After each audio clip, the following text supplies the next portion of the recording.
Baik, Assalamualaikum warahmatullahi wabarakatuh. Waalaikumsalam warahmatullahi wabarakatuh. Alhamdulillahi rabbil alamin. Assalatu wassalamu ala asrafil anbiya'i wal mursalin wa ala alihi wa ashabihi rasulillahi ajma'in. Bersyukur kita kepada Allah Subhanahu wa taala di mana Allah masih melimpahkan rahmat dan karunia-Nya kepada kita semua sehingga kita dapat melaksanakan proses pembelajaran walaupun masih dalam keadaan daring. Salawat beserta salam kita curahkan kepada pucuk junjungan kita Nabi besar Muhammad sallallahu alaihi wasallam. Yang sama-sama kita hormati Ibu Rindi sebagai dosen pengampu pada mata kuliah pengantar ilmu ekonomi, dan yang saya banggakan teman-teman di kelas D ini. Baik, pada kesempatan kali ini izinkan kami dari kelompok 4 ingin memaparkan materi pengantar ilmu ekonomi dengan pembahasan yaitu permasalahan hasil pertanian. Pertama, izinkan saya memperkenalkan diri. Nama saya Muhammad Mahmud Rahman. Selanjutnya dengan anggota Abdul Nafis Butar-Butar serta Ananda Azahra, yang terakhir yaitu Udri Alamin. Baik, next slide.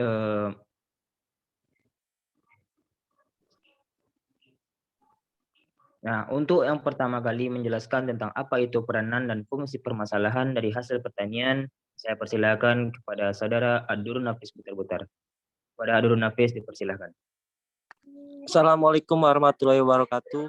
Saya di sini akan menjelaskan apa itu peranan dan fungsi pemasaran hasil pertanian. Pemasaran ialah suatu kegiatan usaha atau bisnis untuk memenuhi kebutuhan dan keinginan konsumen melalui pendistribusian suatu produk. Pemasaran hasil pertanian berarti kegiatan bisnis di mana menjual produk berupa komoditas pertanian sesuai dengan kebutuhan dan keinginan konsumen, dengan harapan konsumen akan puas dengan mengkonsumsi komoditas tersebut. Pemasaran hasil pertanian dapat mencakup perpindahan barang atau produk pertanian dari produsen kepada konsumen akhir, baik input ataupun produk pertanian itu sendiri. Next slide, moderator. Secara umum, fungsi pemasaran diklarifikasikan menjadi 3, yaitu yang pertama fungsi pertukaran, yang kedua fungsi fisik, dan yang terakhir facilitating function. Beberapa fungsi penting dalam pemasaran hasil pertanian antara lain terbagi menjadi 4. Yang pertama fungsi penyimpanan, yang kedua fungsi transportasi, yang ketiga fungsi grading dan standarisasi, dan yang terakhir fungsi periklanan. Baiklah, hanya sekian yang saya sampaikan, selebihnya saya kembalikan kepada moderator.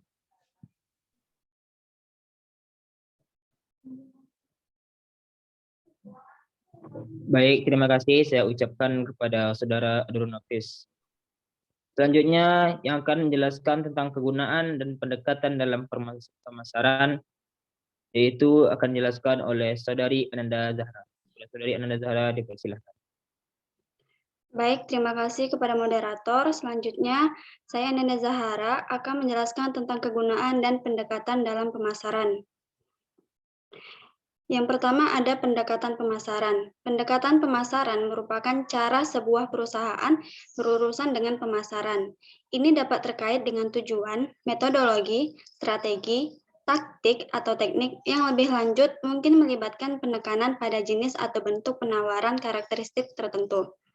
Misalnya, dalam pendekatan pemasaran tradisional, biasanya melibatkan periklanan, publisitas, penjualan, dan distribusi. Sedangkan pendekatan non-tradisional dapat melibatkan saluran online. Sementara itu, berdasarkan pembeli dan penjual, pendekatan pemasaran dapat mengambil bentuk business to business, business to consumer, consumer to consumer, dan business to government. Kemudian ada kegunaan pemasaran. Pemasaran memiliki peranan besar bagi sebuah bisnis. Dalam sebuah bisnis, ketika produk sudah siap dilempar ke pasar, diperlukan strategi pemasaran yang baik agar produk tersebut bisa terjual sesuai dengan apa yang direncanakan. Nah, disinilah diperlukan kegunaan dari pemasaran tersebut. Berikut merupakan kegunaan dari pemasaran. Yang pertama ada yaitu barang dapat dikenal oleh calon konsumen. Yang kedua, untuk meningkatkan target penjualan. Yang ketiga, untuk menambah keuntungan. Yang keempat, untuk memperluas jaringan bisnis. Dan yang terakhir, untuk mengetahui perilaku kompetitor. Sekian, saya kembalikan ke moderator. Baik, terima kasih saya ucapkan kepada Saudari Ananda Zahra. Selanjutnya yaitu mengenai efisiensi pemasaran yang akan dijelaskan oleh Saudara Udri Alamin. Pada Udri Alamin dipersilakan. Baik, terima kasih pada moderator. Berikutnya yaitu efisiensi pemasaran. Baik, slide selanjutnya. Efisiensi pemasaran. Terdapat dua dimensi berbeda dari efisiensi pemasaran yang dapat meningkatkan rasio keluaran masukan. Satu, efisiensi operasional dan mengukur produktivitas pelaksanaan jasa pemasaran. Dua, efisiensi penetapan harga, mengukur bagaimana harga pasar, pencerminan biaya produksi dan pemasaran secara memadai pada seluruh sistem pemasaran. Secara deskriptif, efisiensi pemasaran dapat dilihat dari struktur pasar. Efisiensi pemasaran terjadi jika lembaga pemasaran mampu menyampaikan hasil produsen kepada konsumen dengan biaya semurah-murahnya dan mampu mengadakan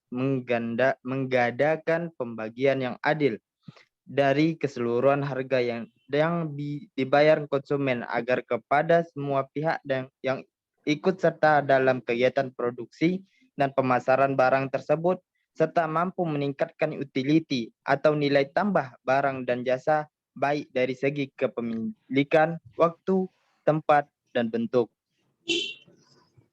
Baik, selanjutnya.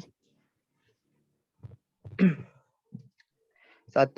Pedagang menganggap suatu sistem pemasaran efisiensi apabila penjualan produknya mendatangkan keuntungan yang tinggi. 2. Sebaliknya, konsumen menganggap sistem pemasaran efisien apabila ia mendapatkan barang dengan harga murah dan mudah. 3. Pasar yang tidak efisien akan terjadi apabila biaya pemasaran semakin besar dan nilai produk yang dipasarkan jumlahnya tidak terlalu besar. 4. Oleh karena itu, efisiensi pemasaran akan terjadi jika 1. Biaya pemasaran dapat ditekan sehingga keuntungan pemasaran lebih tinggi. 2. Persentase perbedaan harga yang dibayar konsumen dan produsen tidak terlalu tinggi. 3. Tersedianya fasilitas fisik dan pemasaran. Dan 4. Adanya kompetisi pasar yang sehat. Baik, sekian dari saya kembalikan kepada moderator. Baik, terima kasih saya ucapkan kepada Saudara Udri Alamin. Selanjutnya di sini saya akan menjelaskan mengenai rencana strategik dalam pemasaran hasil pertanian. Kunci sukses strategi pemasaran produk komoditi pertanian. Yang pertama yaitu keyakinan, mindset, dan doa. Seorang petani harus senantiasa ulet, tangguh, dan disiplin, baik itu secara fisik maupun psikis. Petani juga harus memiliki mindset atau pola pikir bahwa pekerjaan sebagai petani adalah pekerjaan yang sangat mulia. Selain sebagai pembisnis untuk menghasilkan uang, namun juga sebagai sedekah yang bernilai ibadah. Nah, di sini bukan hanya sebagai seorang petani, tapi juga di mana kita menjadi seorang pembisnis, maka kita harus memiliki mindset yang sehat atau mindset yang meyakini akan mendapatkan sesuatu yang positif. Kedua, yaitu riset pasar. Dengan melakukan riset pasar ini, kita akan mengetahui jenis-jenis komoditi pertanian apa saja yang banyak diperlukan oleh pasar atau konsumen. Beberapa jumlah dari masing-masing komoditi yang diperlukan, serta beberapa harga yang cocok dan layak untuk produk komoditi pertanian yang akan ditawarkan. Yang ketiga, yaitu memahami produk dan target pasar. Dengan memahami produk komoditi pertanian yang dihasilkan, maka akan mudah untuk menentukan target pasar. Agar dapat mengetahui target pasar tersebut, kita harus memerlukan riset pasar. Setelah menentukan target pasar, maka pemasaran hasil komoditi pertanian akan menjadi lebih terarah dan tepat sasaran sesuai dengan produk komoditi yang akan dihasilkan. Yang keempat yaitu pengelolaan usaha. Pengelolaan usaha atau manajemen seperti rencana tanam. Penentuan jenis komoditas yang akan ditanam, pencatatan analisis usaha, rencana pelaksanaan budidaya, strategi pemasaran, dan evaluasi. Semua tahap tersebut mutlak untuk dilakukan di lapangan. Hal tersebut supaya dalam pelaksanaan kegiatan usaha di lapangan dapat terlaksana secara sistematis dengan komponen sumber daya yang ada, sehingga dapat menghasilkan usaha tani yang maksimal dan menguntungkan. Yang kelima yaitu perbaikan pemasaran. Upaya pembaikan pemasaran ini pada dasarnya adalah suatu upaya untuk memperbaiki nilai posisi tawar pada petani dengan produsen komoditi pertanian yang dihasilkan terhadap pedagang terhadap konsumen, dan sebaliknya melalui perbaikan daya saing ini dari suatu komoditi pertanian yang dihasilkan sehingga semua pihak yang terkait akan memperoleh keuntungan sesuai dengan kepentingannya masing-masing. Nah, mungkin itu yang dapat kami paparkan pada materi kali ini dari kelompok 4. Terkurang dan terlebih, saya mohon maaf sebagai moderator. Kesalahannya datangnya dari saya, kebenaran hanya dari Allah. Kami akhiri akhiru kalam, wabillahi taufiq hidayah. Wassalamualaikum warahmatullahi wabarakatuh. Waalaikumsalam warahmatullahi wabarakatuh.